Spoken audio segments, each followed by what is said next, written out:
I'm in a season of forcing myself, and I've really been leaning into this with my clients too, forcing myself to do what's required to get the result that I desire. And when you do that, the clouds part. The shit that you want starts to come to you. The universe is like, she's ready. She can hold it. And when you can hold it, you also need to be willing to hold the opposite, the duality of both. But in the middle of that, your soul is whispering. Your soul is asking to be fed. And if you don't know how to read the language of your soul, you will feel lost. You are constantly being guided to return home to yourself. You are constantly being guided to sit with the duality of fear, but also sit with the desire of what your soul craves.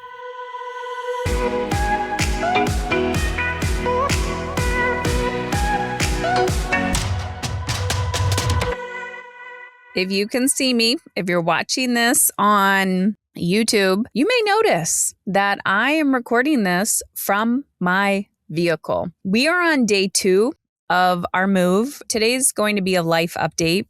I was going to be philosophical and, wise me today. And I thought, you know what? It's been a while since a life update, updating you on Mexico and, the move and all the things, which are such privileged problems to have. But I also want to update you on parenting, health, all the things. So we're going to see what comes out of my mouth. So welcome. I'm sitting in my car in the driveway of our new home that we moved in to less than 24 hours ago. And thanks to systems, processes, and having the right team support and training your team in alignment with who you need them to be for you, I was held accountable that this episode needed to get recorded so that it can go to production, and then the podcast people, the production team can make sure that it's out on time. And I think that's a beautiful example of systems, processes, leadership, but breaking these cycles and patterns of being proactive instead of reactive all the time. Like, I am incredibly emotionally uncomfortable. I have so much resistance. I tried to do this in my new office, but I don't have enough furniture in it yet. So it was very echoey. There's painters in the house. My mom is here. Absolute chaos. And I thought, Heather, what is required of you to get shit done? The other thing that I noted was, or I want you to know, is that I'm on video. I love and enjoy doing solo episodes with no video, mainly because I can talk to myself and I can, channel just downloads. But one thing that I notice is I'm just resistant to being on video. I don't like staring at myself. It feels very performative. I was like, just fucking be yourself. So I'm here leading by example. Let it be imperfect. Let your life just be imperfect. And it's these tiny, tiny moments. I'm going to call them buffalo moments. We'll talk about that in a second. But I've been leaning into talking a lot about this with clients about buffalo moments, leaning in towards the resistance. The people that I see successful in achieving the life that they truly desire, that their soul craves, whether it's in relationships, wealth management, their health, they want this all or nothing transformation. And I'm like, it's in these tiny, tiny moments, these little buffalo moments of, the buffalo running towards the storm, not running away from it. So running towards the resistance. It's like, do the damn thing. You don't need to do it 24 hours out of the day. But when you're challenging yourself for these moments of resistance, this is where magic happens. And I can't support anybody when they have this story. I know what I need to do. I'm just not doing it. And I'm like, if you know what you need to do, but you're just not doing it, then take a fraction of that, a task that is going to take you less than 20 minutes and do that one thing, and that's it. A little tiny buffalo moment. And so when I'm coaching and working with people, I'm like, you are really here to work on the identity of becoming the woman that puts energy management as her number one priority, that puts reclaiming her life, reclaiming her time and energy, scaling and growing as her number one priority. This does not mean that she won't have emotional resistance. This does not mean that she won't have fear, that she won't have insecurity, that she won't have, dark moments, that she won't have to have emotionally uncomfortable conversations. This shows that she has what is required in her to become fully self-expressed. And those are tiny, tiny buffalo moments. So this is a perfect example. So just get shit done. All right. It has been 2 weeks since we have been back from Mexico. And I'm just going to ramble for a little bit. I'm going to talk about, my reflection of, I always talk about this wouldn't it be nice list, the soul cravings. And again, write it down. Wouldn't it be nice if, what is your soul craving? For so long, and it's interesting because when I'm talking to people, they're like, Heather, you've been talking about this for multiple years now. For so long, I was like, I don't want to be here in the winter. And so I had many conversations with my husband, and he's like, how are you going to make it happen? Let's fucking make it happen. Chose to, where are we going to go? What are we going to do? And I acted as if, and I took the baby moments, the little buffalo moments, and I just kept ripping little Band-Aids off. We took the leap and we left the country for 3 months, stayed in Mexico, and now I'm on the other side of the completion of that.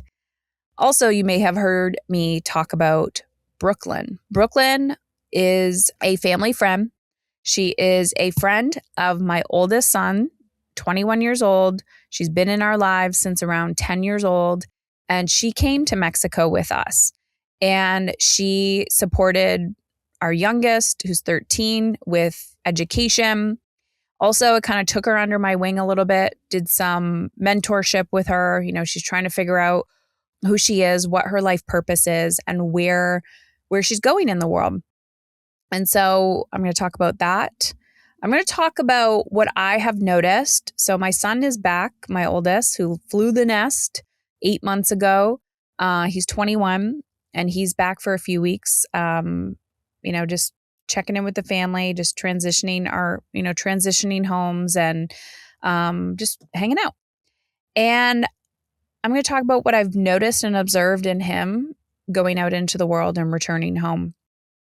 I'm also going to talk about what happens when you take courageous action in alignment with your next level vision, and you take radical responsibility for how you want to feel. So 4 things, and let's see if I can remember all of them. Number 1, Mexico. I'm a huge fan of feeding your soul desires. And I believe that if you put something on your wouldn't it be nice list, wouldn't it be nice if whatever you put on that list is what your soul craves? And I truly believe that when a soul is fed, you find freedom. When a soul is fed, you find freedom, you find fulfillment, you find that aliveness. You are, to be honest, you heal so many parts of yourself where you have been looking for symptom management for a very, very long time. But when you start to feed your soul, that is like the invisible medicine that you didn't even know you needed. And so because my desire to get out of Canada for the winter was so strong for so many years, and I just kept chipping away, removing the blocks and figuring out, what's required in order to make this happen, and just figuring shit out and co-creating with my husband, with universe, with God, with source, all the things. What I found was that there were parts of me that felt so alive and self-expressed and proud of myself because I took big, courageous action. Going to Mexico was not about a vacation. It was a location transfer. And my husband and I even budgeted for the trip. We knew, with rent and a car rental, food, all the things of what we typically spend with our family, we budgeted. We paid cash for everything, meaning there was no debt when we left Mexico. So we were proactive instead of reactive. And I can tell you that part alone made me feel really, really proud of cash flow management.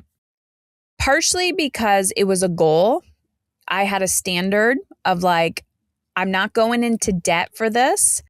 It is a requirement that, there's this level of a standard and a holding. What are you no longer willing to experience?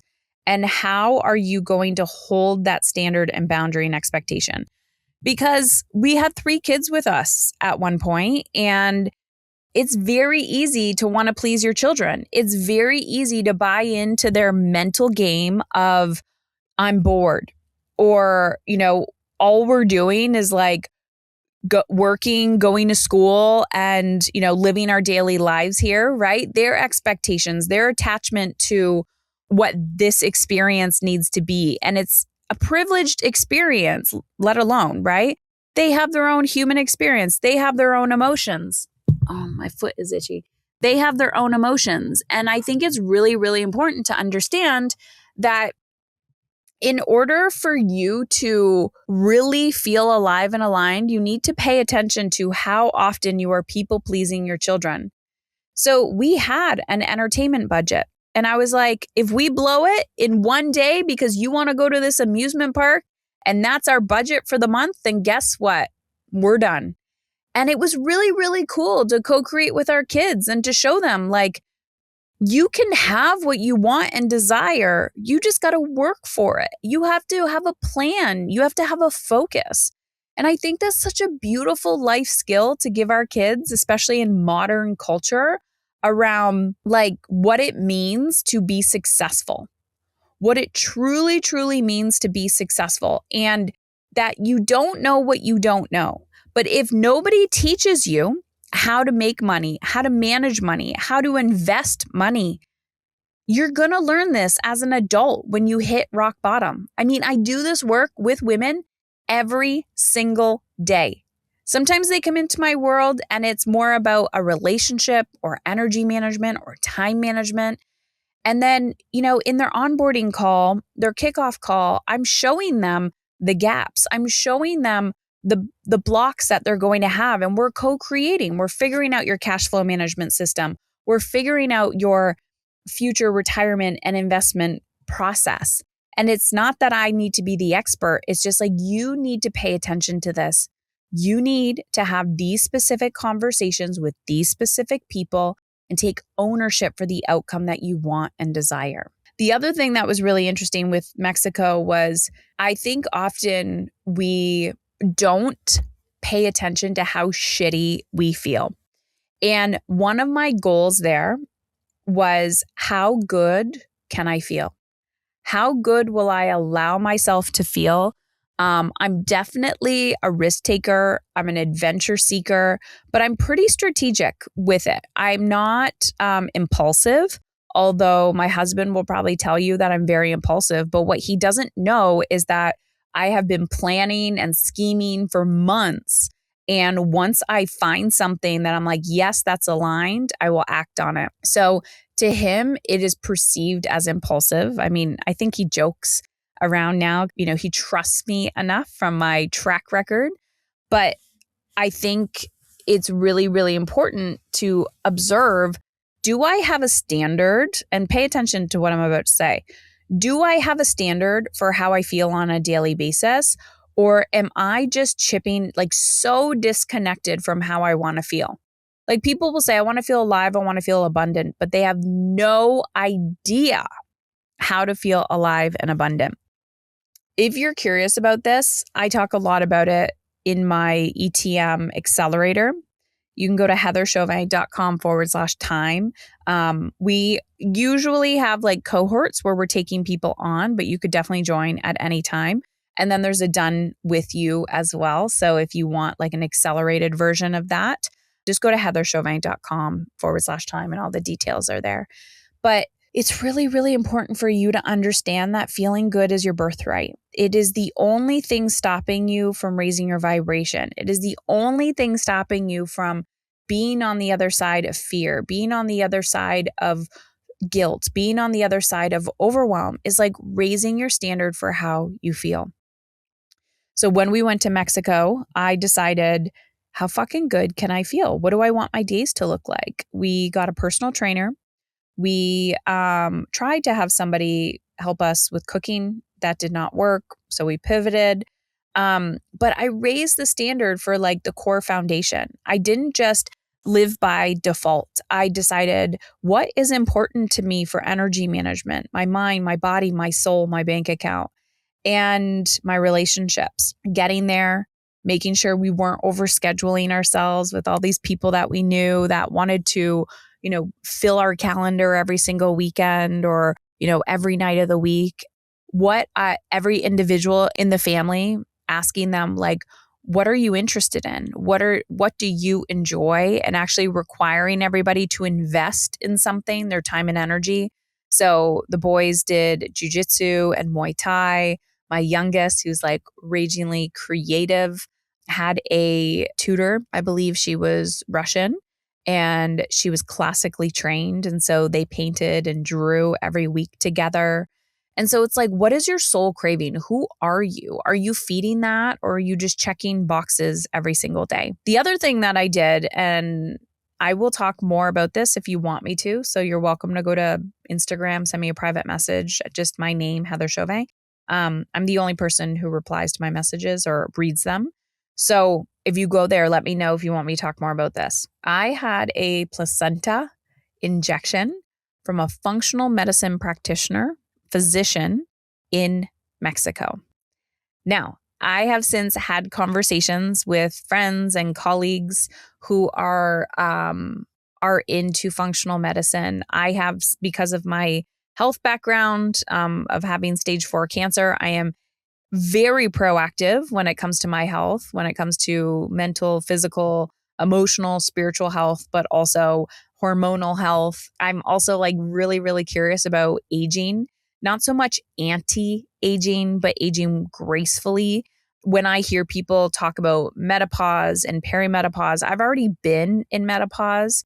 I've been in medically induced menopause, which was one of the most traumatic experiences of my life. Not because it was menopause, but because it was so sudden, like going from 0 to menopause overnight. It was terrifying. So I've experienced it already. But when people talk about hormonal health and things like that, and they're like, I'm having these symptoms, but yet they choose to do nothing about it, I don't have any sympathy for you. The reason why I don't have sympathy for you is because somewhere along the line, you developed a belief that feeling like shit is what you are worthy of. And I don't believe that. I mean, I had to do a lot of soul searching and inner work to get to the point where I felt worthy of feeling good. But eventually your life will show you how unsustainable you are living, and something will break, something will crack. And so if you're not choosing to be proactive, you will by default have to live very reactive. You will start yelling. Your health will deteriorate. You'll start gaining weight. Your brain fog will deteriorate. And it is important and required that you understand that feeling alive and energized is your fucking birthright, but you will have to work for it. You will have to put energy and effort into it. So here's what I did. I love meeting new people. I love exploring new things. I also deeply trust my intuition.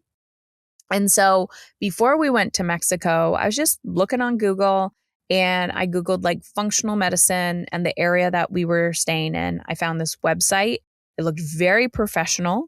I called, had a consult, did some blood work, and I think I paid $100 for blood work and a consultation. I'm a huge fan of medical travel, like traveling for wellness and all of the things. And it's very, very common, especially in Mexico. A lot of people couldn't believe like what I was paying for things, but also just absolutely terrified to think outside the box. So here's my point. I had this consultation. I spent probably 90 minutes with this doctor. I've actually asked her if I could interview her, so I might in the future, with this doctor. And I said to her, you have spent more time asking me about my medical history than any practitioner I have ever met, even naturopaths that I have had in Canada or the States or online.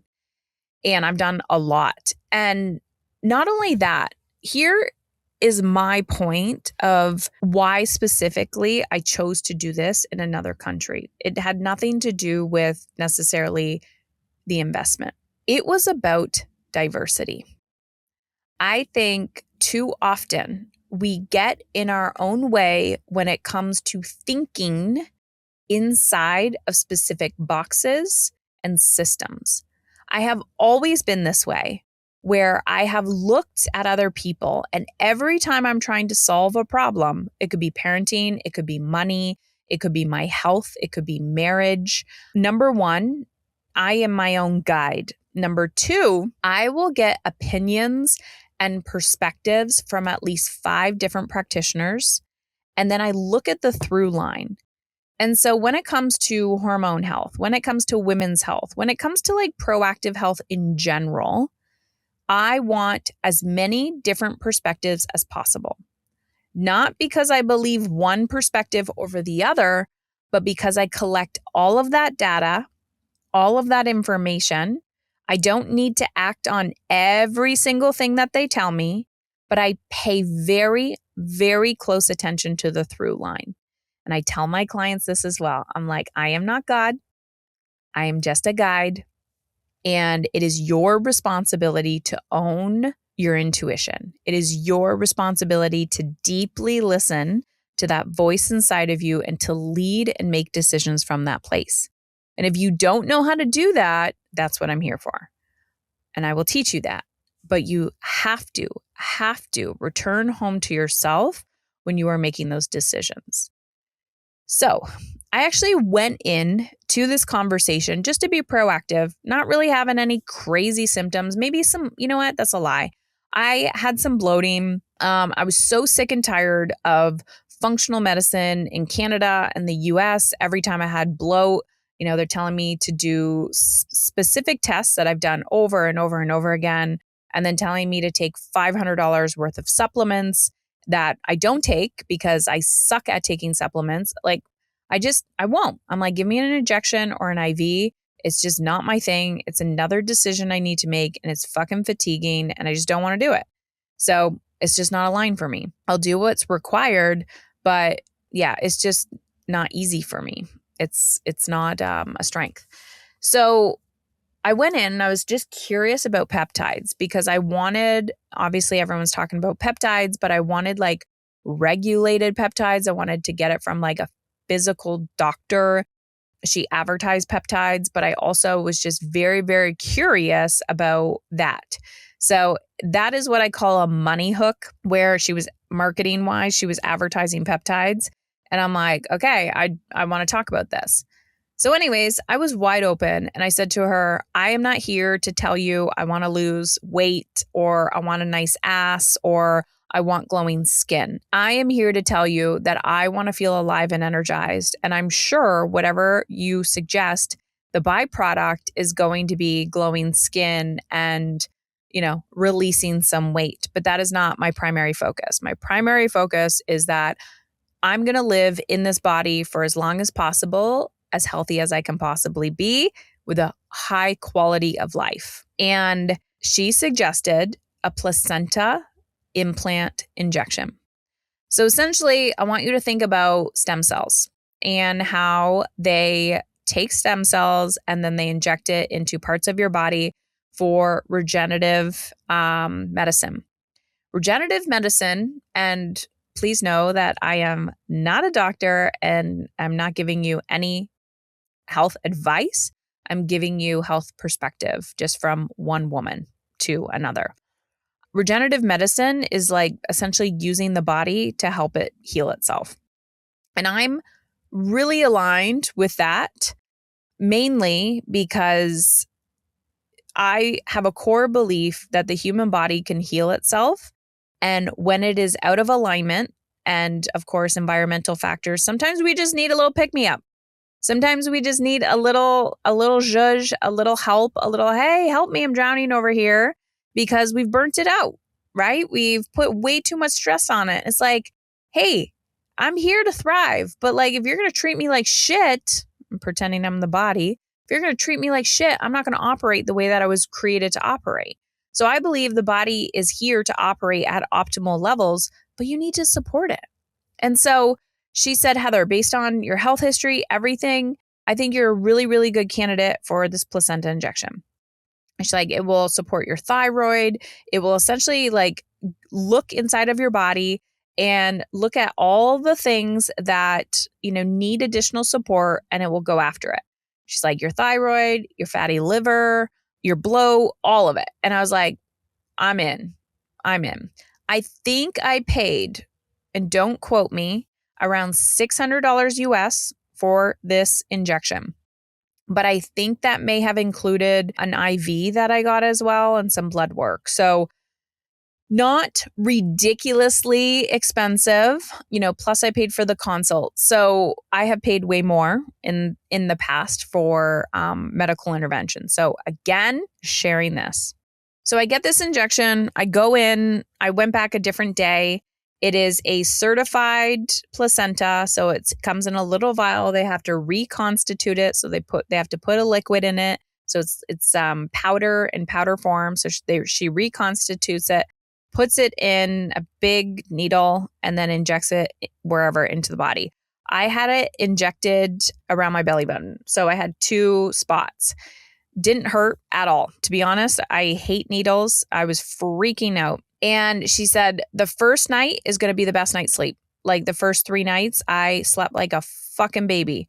I was like, oh my gosh, I would get this injected into me every day to sleep the way that I slept. Like I was tired when it came to bedtime.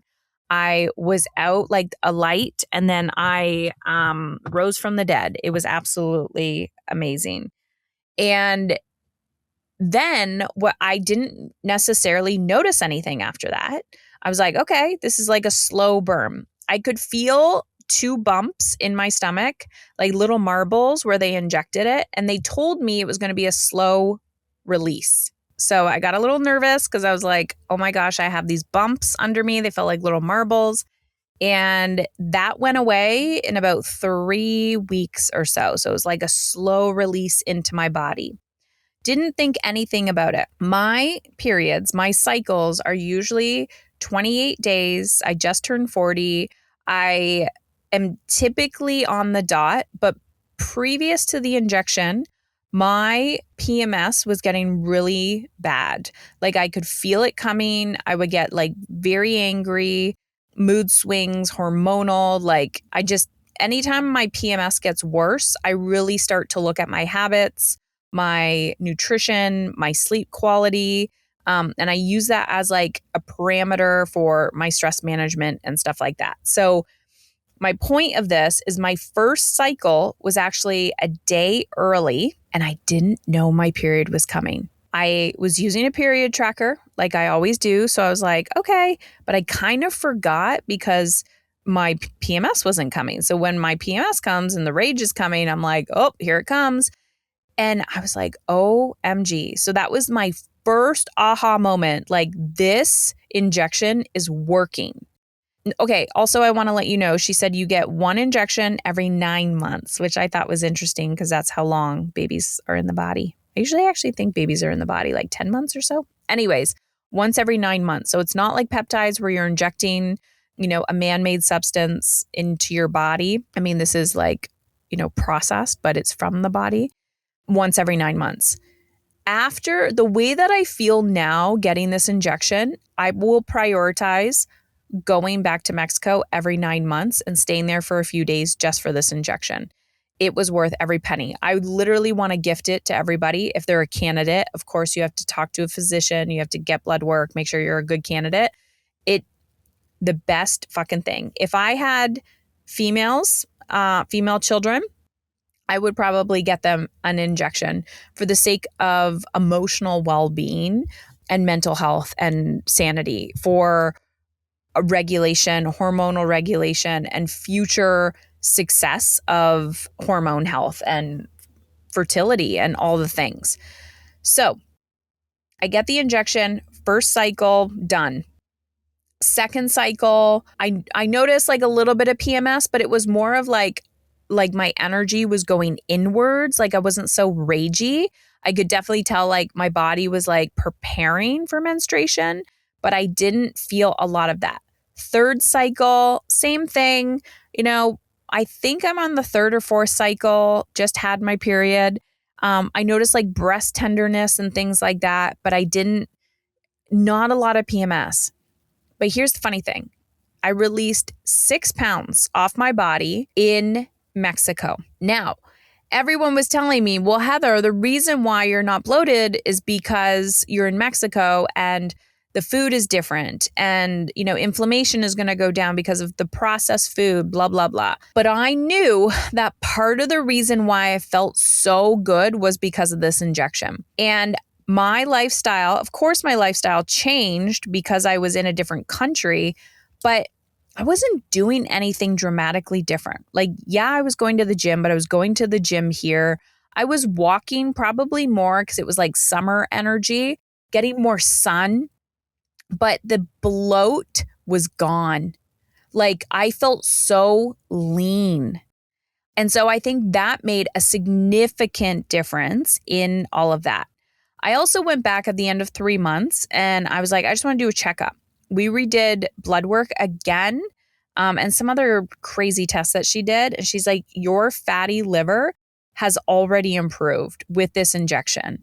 She's like, it is working. It's going into your body. It's doing what's required. And it's like helping your body heal itself. And so I am sold on this placenta injection. I will legit probably get it once every 9 months for the rest of my life until it no longer serves me. That said, I also have a belief of the compound effect, and I know that the second one will be able to build off of the work that it is currently doing inside of my body. So if I've set a new precedent for a foundation, then I'm not going to wait until symptoms hit the fan again. I'm going to be proactive instead of reactive. Okay. So I want you to hear the theme in my voice, which is living proactively versus reactively. And so if I put it on my calendar and I'm like, okay, it's 9 months, or at 8 months or 7 months, I'm like, you better pre-plan that trip and blah, blah, blah, prioritize it, save for it, invest for it. This is about being proactive instead of reactive. What do you value? Where are you investing your time, your energy, and your financial resources? So, chef's kiss to this freaking placenta injection. Now, if you're going to ask me, Heather, where do I find this physician? I'm going to tell you because I'm looking it up on the internet right now. It is called Elite Body, and I think that's the clinic, but I want you to put in Playa del Carmen, Mexico, and I'm going to see because sometimes, wellbodyelite.com. So WELL body, BODY elite.com. And it's Dr. Maggie. She's one of the owners of the clinic. So when you click on, there's a toll-free number at the top of their website. They talk about wellness vacations, stem cells, comprehensive diagnosis. You're going to see Dr. Maggie right at the beginning there. My point of all of this to say is you have the resource, you have the awareness, you are already have invested so much more money, time, and energy in trying to solve a problem. Think outside the box. People do not like uncertainty, so they do the things that is certain and they keep repeating the same pattern. And when you keep repeating the same pattern, you get the same fucking results. That is the definition of insanity. So if my health has taught me anything over the last 12 years, it is think outside the box Not only will you feel better, but you will thrive. Now, I say that, and I know that there's people that live with chronic illness. I mean, I have been diagnosed with so many autoimmune things post-cancer. During COVID, they thought I had a fucking brain tumor. And I'm just here to tell you that your body will do wild things, but never have I heard ever somebody that is like, how can I feel alive and aligned and energized? How can I change my daily habits? How can I change my nutrition, my sleep, and my exercise and live with regrets? The one thing I will tell you from my own personal experience and when I hear people is this frustration that your body is broken and that it's fighting against you.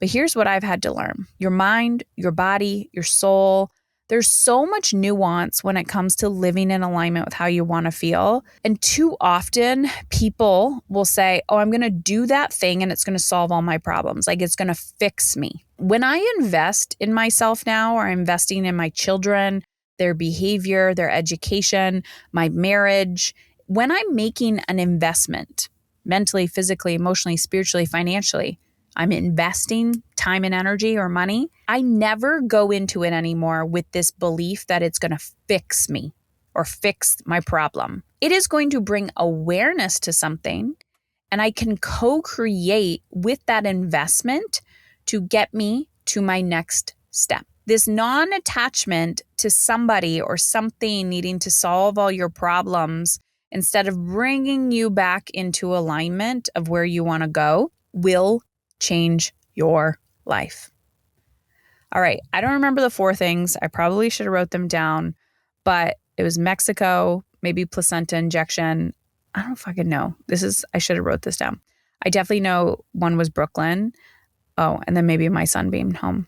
I feel really, really good in my life right now, but I'm also deeply terrified. And when I say I'm terrified, I'm not terrified. I am sitting with the duality of feeding desire, going after what I truly want and crave, and also simultaneously holding fear.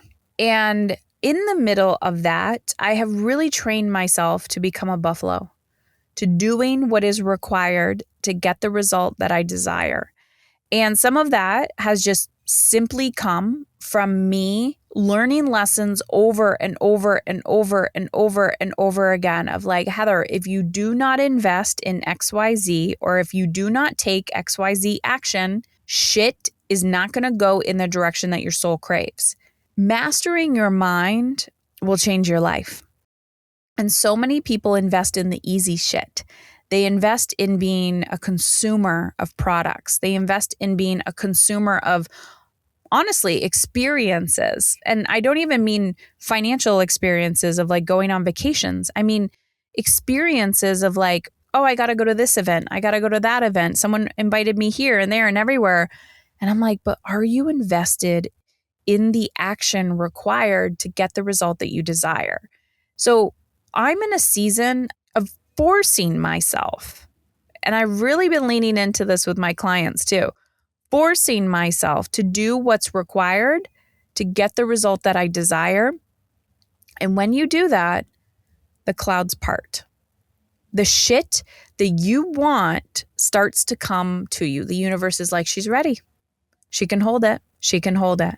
And when you can hold it, you also need to be willing to hold the opposite, the duality of both. But in the middle of that, your soul is whispering. Your soul is asking to be fed. And if you don't know how to read the language of your soul, you will feel lost. You are constantly being guided to return home to yourself. You are constantly being guided to sit with the duality of fear, but also sit with the desire of what your soul craves. And in my life update, I can honestly say that saying yes to some of those things, and the time is there. Saying yes, because I've prepared to some of the things on my wouldn't it be nice list of getting ready to be ready, as Abraham Hicks would say, has unlocked this next level of receiving. And it is really emotionally uncomfortable. Like, so emotionally uncomfortable. I feel like I am an athlete training for the Olympics. And I've been thinking about that a lot because I never identified as an athlete before. And in 2020, when I started working out, I worked out with like people who identified as athletes. They're like, you're an athlete. This is a team. And I was like, what the fuck is she talking about? This is not a team. We're just trying to get a nice ass. Like, what is this? We're feeding, we're eating, da, da, da. And I was like, oh, athletes are buffaloes. They face their shit. They force, they become, they do, they lean in, they go in, they lock in. And I'm like, I'm an athlete now. And I'm an athlete in so many areas of my life. And the reality is, if you desire to attract, to achieve, to feel, you need to become. And in order to become, you have to be willing to head into the storm.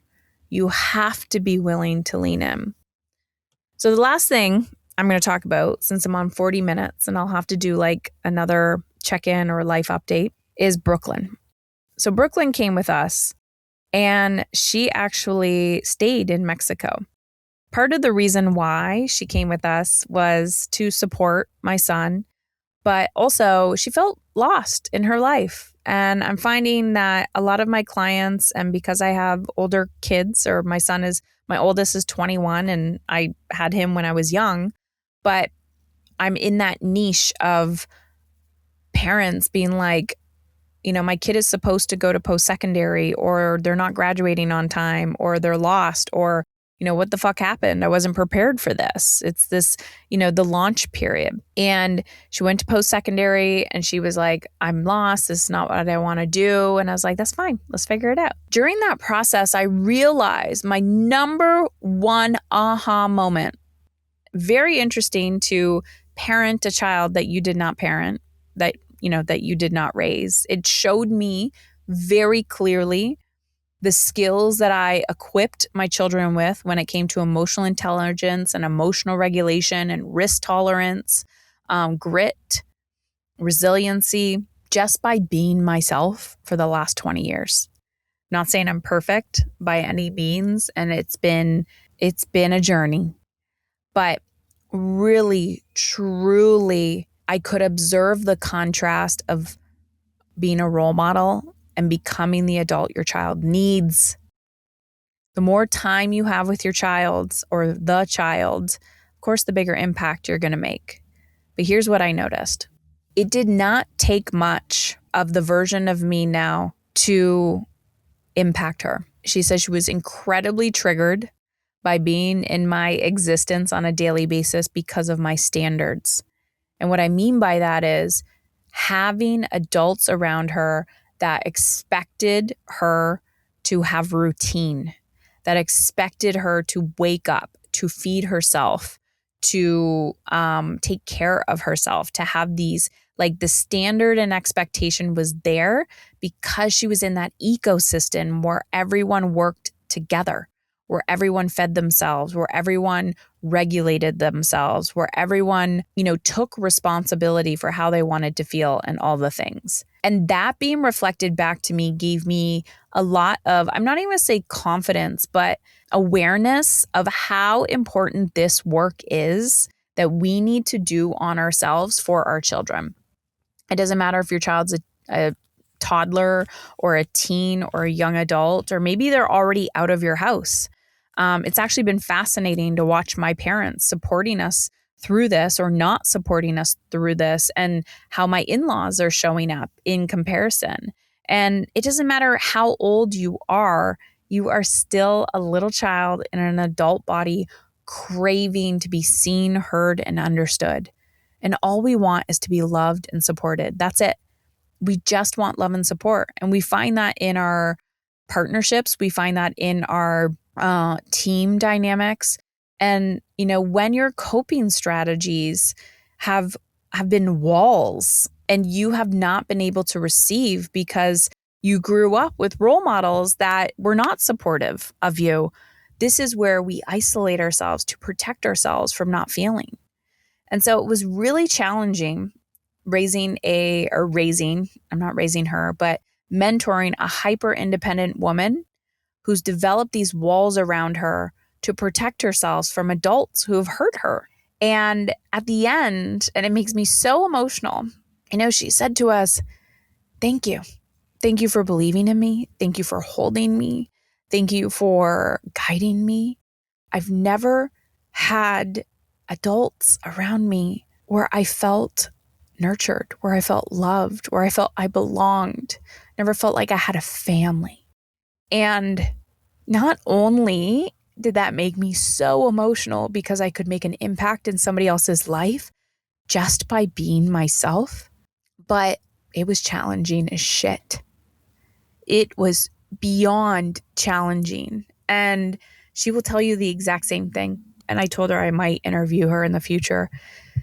But it was just so challenging to hold that because there, as you could imagine, trying to get somebody to trust you and trust the process and trust the journey actually reminded me a lot of like when I'm holding clients and they're kicking and screaming and they're like, their shit's coming up. I'm like, yep, this is what coaching's about.